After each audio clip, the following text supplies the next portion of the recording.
बच्चों, सतत विकास का जो हम पढ़ रहे थे कि हमको ये जो प्राप्त हुआ है अपने पूर्वजों से, इसको हमको वापस लौटाना है बिना प्राकृतिक संसाधनों को हानि पहुंचाए, बिना संसाधनों को बनाए रखते हुए हम अपना विकास कर रहे हैं।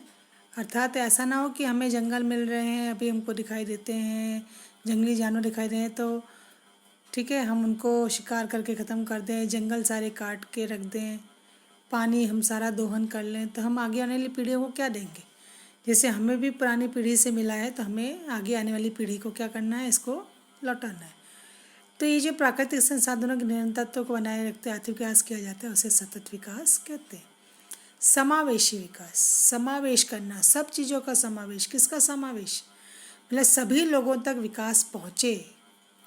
ऐसा ना हो कि किसी एक वर्ग का ही विकास हो, सभी वर्गों तक इसका लाभ पहुँचे, चाहे वो लिंग के आधार पर हो, भाषा के आधार पर हो, ठीक है, क्षेत्रीय आधार पर हो, गरीबी, शारीरिक असमर्थता के कारण अगर कोई रह जाते हों वंचित लाभ से, तो उनको भी इसमें शामिल करना है। तो समावेशी विकास जो है वंचित वर्गों को भी विकास की धारा में शामिल करने पर बल देता है। तो ये भी एक व्यापक अवधारणा है। जो आय की समानता तो चाहती है, असमानता नहीं चाहती, वो चाहती है कि जो अंतर है उसको कम किया जाए। इसके साथ साथ सबको समान अवसर मिले आगे बढ़ने के। तो ये सभी आयामों में समान अधिकार की बात का समर्थन करती है। कौन से विकास की अपन बात कर रहे हैं? समावेशी। और फिर तीसरा विकास आता है मानव विकास।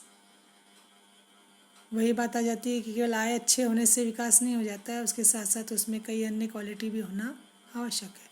तो ये मानव के विकास की अवधारणा जो आई है 1990 में, महबूब उलक के नेतृत्व में इसको लाया गया। इन्होंने 3 आयाम बताए थे।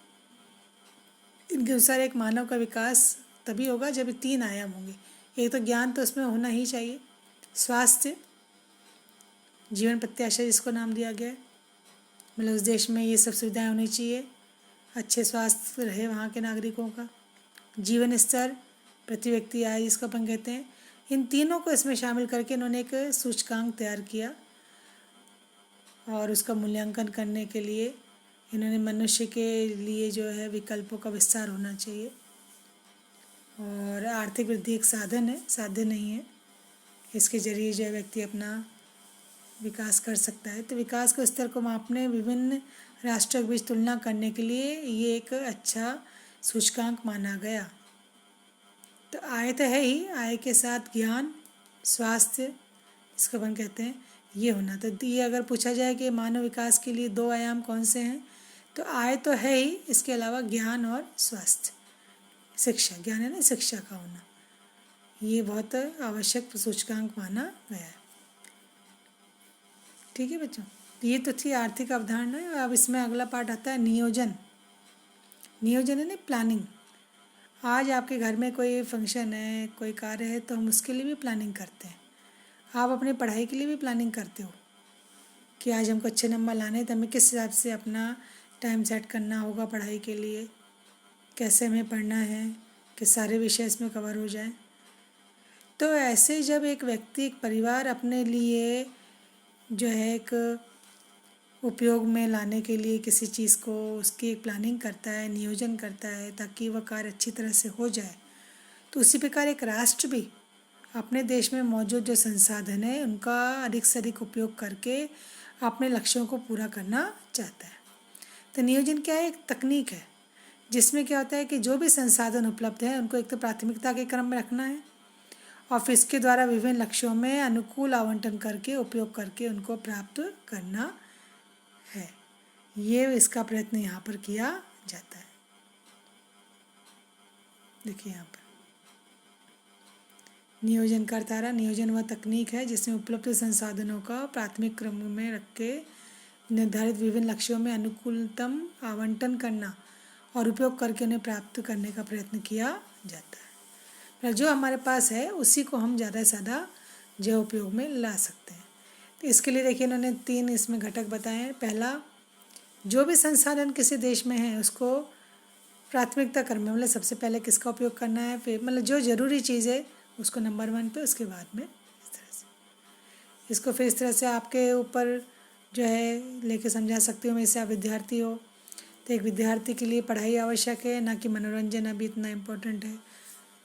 तो मनोरंजन अपन आखिरी क्रम में रख सकते हैं, पढ़ाई पहले क्रम में। तो ऐसे ही प्राथमिकता क्रम में जो है सुपरिभाषित लक्ष्य और उद्देश्य जो है इसमें रखे जाते हैं। फिर इनको पाने के लिए जो संसाधन है द्वितीय में इसका अनुमान लगाया जाता है। और तीसरा, अनुमान लगाने के बाद उन संसाधनों का विभिन्न लक्ष्यों की प्राप्ति के लिए उपयोग और आवंटन किया जाता है। ठीक है। तो इस तरह से आर्थिक नियोजन किया जाता है। देश के लिए क्या होता है? आर्थिक नियोजन। तो जो भी उपलब्ध आर्थिक संसाधन है उसका उपयोग करके सामाजिक लक्ष्य को प्राप्त करना ही आर्थिक नियोजन कहलाता है। यहाँ एक क्वेश्चन बन रहा है, आर्थिक नियोजन की प्रक्रिया में कौन लेता है निर्णय? केंद्रीय प्राधिकरण के द्वारा, केंद्र सरकार के द्वारा जो विभाग है वो लेते हैं। इसमें अर्थव्यवस्था को देखा जाता है, उसकी गति, दिशा, प्रबंधन, निर्धारण, सारा काम किसके द्वारा किया जाता है? केंद्रीय प्राधिकार के द्वारा तय किया जाता है। अब ये जो आर्थिक नियोजन है, ठीक है, इसकी तकनीक सबसे पहले सोवियत संघ के द्वारा अपनाई गई थी 1928 में, और एक उन्होंने पंचवर्षीय योजनाओं के माध्यम से इसका विकास का मार्ग अपनाया था।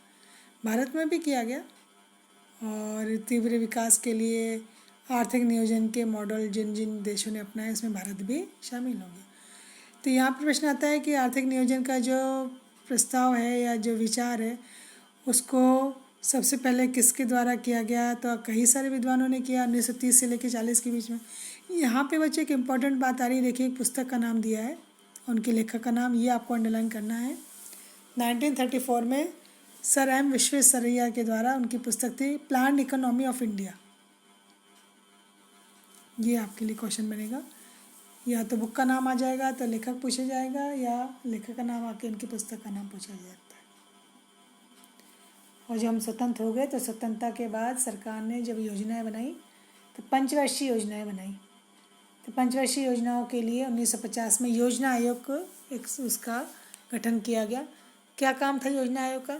वही जब भी अपन ने पढ़ा नियोजन में, देश में जो संसाधन है उनका आंकलन करना, देखना पहले, फिर उनका प्रभावी संतुलित उपयोग हो इसके लिए योजनाएं बनाना, और इसके लिए विभिन्न लक्ष्यों को, उद्देश्यों को रखना। इसके लिए विकास परिषद की स्थापना की गई। ठीक है, आर्थिक ये जो योजना आयोग है इसके बाद विकास परिषद की स्थापना हुई। इसका कार्य क्या था? ध्येय क्या था? किसके लिए काम करने का इसका उद्देश्य था? तो जैसे भी हमने बात की योजना आयोग की, कि योजना आयोग का कार्य क्या था कि स्वतंत्रता प्राप्ति के बाद जो योजना आयोग का निर्माण किया गया, इसका कार्य देश के संसाधन जो है इनको देखना है, आगे बढ़ाना है और आवंटन करना है। ये सबसे पहला कार्य योजना आयोग का था। अब योजना आयोग के बाद में ये भी हम यहाँ पढ़ेंगे, योजना आयोग का जो गठन किया गया 50 में, इसके 2 साल बाद 1952 में ये राष्ट्रीय विकास परिषद की स्थापना की गई। इसका पूरा नाम है राष्ट्रीय विकास परिषद। इसका ध्येय क्या था, उद्देश्य क्या था इसका? कि भारत के राज्य जितने हैं, जितने केंद्र शासित प्रदेश हैं, उन सबको शामिल करना नियोजन की प्रक्रिया में। तो राष्ट्रीय विकास परिषद जो है वो क्या करती है? योजना आयोग ने जो योजनाएं तैयार की है ना, उन योजनाओं का अनुमोदन करती है, समर्थन करती है और उनकी प्रगति की समीक्षा भी करती है। अब चूँकि राष्ट्रीय विकास परिषद है पूरा, तो इसमें सारे राज्य, सारे केंद्र शासित राज्य, इनके मुख्यमंत्री, प्रशासक, उपराज्यपाल जो भी होते हैं वो इसके सदस्य होते हैं। तो ये एक सलाहकारी संस्था है। ठीक है, और योजना आयोग जो है इसके मार्गदर्शन के अंतर्गत कार्य करता है। तो योजना आयोग के बाद उसको सलाह देने के लिए ये जो है आयोग की स्थापना की गई, राष्ट्रीय विकास परिषद की। जब हमने पहले एक वाक्य पढ़ लिया, राज्यों केंद्र शासित प्रदेशों को सबको शामिल किया गया, इसका मतलब सारे राज्यों के मुख्यमंत्री, केंद्र शासित के प्रशासक, राज्यपाल इसके सदस्य होते हैं। अब ये आर्थिक नियोजन के बहुत सारे उद्देश्य रखे गए। ये देखिए आप क्या क्या उद्देश्य रखे गए। आर्थिक विकास के लक्ष्य को प्राप्त करना है, गरीबी की समस्या का समाधान करना है, आय की असमानता को कम करना है, गरीब अमीर के बीच में जो असमानता उसको समाप्त करना है, जो भी उपलब्ध है मानवीय पूंजी उसका उपयोग करना है, रोज़गार के अवसरों का जो है वो विस्तार करना है। ये सारी चीज़ें जो है इसके अंतर्गत आ गई।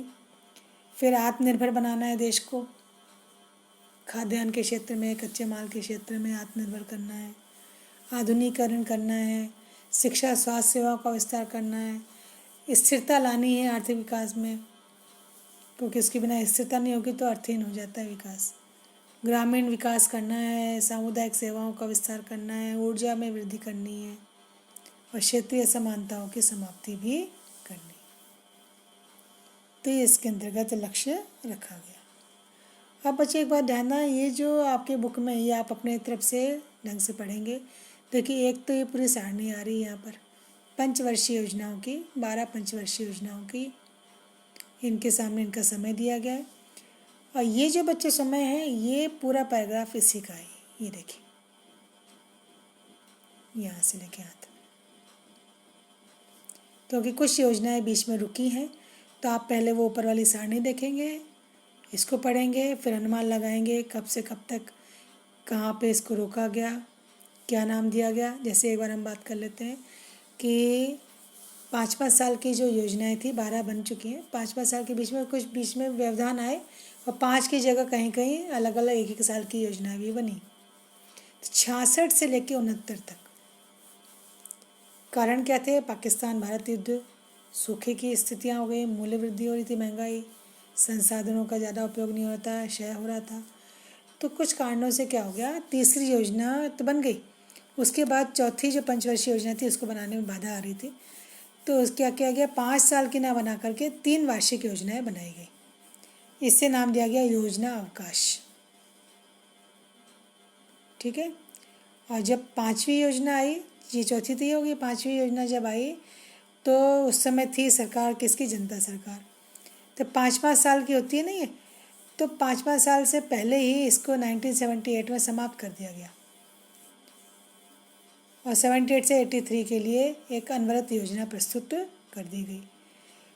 फिर देखिए कैसे इसमें अलग अलग स्थितियाँ आ रही हैं।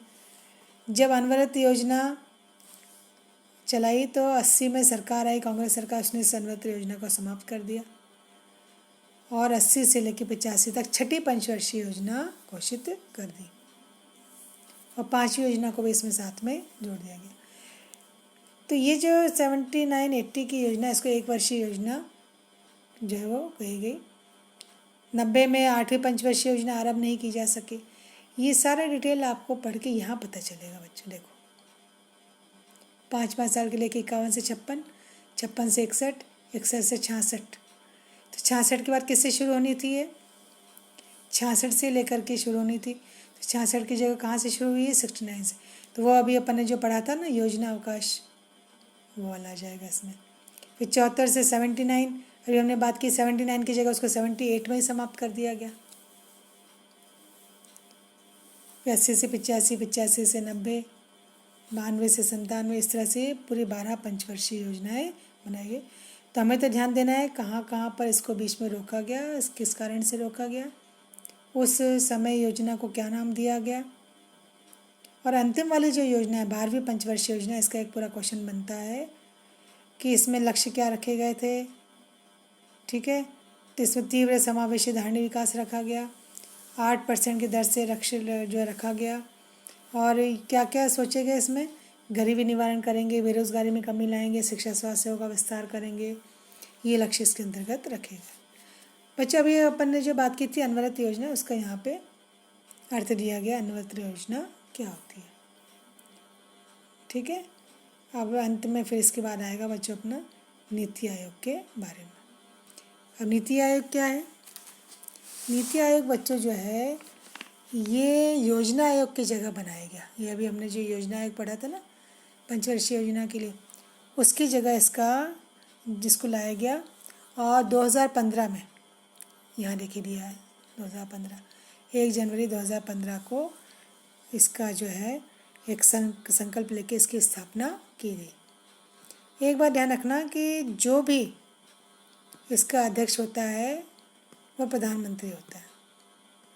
जो प्रधानमंत्री बनेगा कभी कोई भी, वो नीति आयोग का अध्यक्ष भी कार्य संभालेगा। और सदस्य कौन कौन होते हैं इसमें? सारे राज्यों के मुख्यमंत्री हैं, केंद्र शासित राज्यों के उपराज्यपाल होते हैं। तो अब नीति आयोग का ये तो हो गया, हमने एक गठन कर लिया। अब नीति आयोग के कार्य क्या हैं? देखिए कार्य है, भारत सरकार के लिए ये दीर्घकालीन नीतियाँ कार्यक्रमों का निर्माण करता है, तकनीकी सलाह देता है। तो ये भारत सरकार के लिए क्या है, एक तरह से थिंक टैंक। ये पूरा पोर्शन बच्चों इम्पॉर्टेंट है, ठीक है, क्योंकि भारत सरकार ने योजना आयोग को विस्थापित किया और उसकी जगह पर नीति आयोग की स्थापना की। तो ये राष्ट्रीय हित में कार्य करने के लिए एक सर्वश्रेष्ठ संस्था है, मंच है, सहकारी संघवाद को बढ़ावा देता है। और अंत में क्वेश्चन बनता है अपना, नीति आयोग की स्थापना के मूल में 2 केंद्र कौन से हैं? एक तो है टीम इंडिया हब और ज्ञान और नवाचार हब। टीम इंडिया हब क्या करती है? टीम इंडिया, हम एक टीम बना रहे हैं, तो इसमें सारे राज्य सरकारों को केंद्र सरकार के साथ शामिल किया जा रहा है। और ज्ञान और नवाचार हब क्या कर रहा है? ये थिंक टैंक की क्षमताओं को मजबूत करता है। ये नीति आयोग बच्चे इम्पोर्टेंट है। तो एक बार ये पंचवर्षीय योजनाएं, योजना आयोग, ठीक है, राष्ट्रीय विकास परिषद, नीति आयोग, ये सारा एक बार आप अच्छे से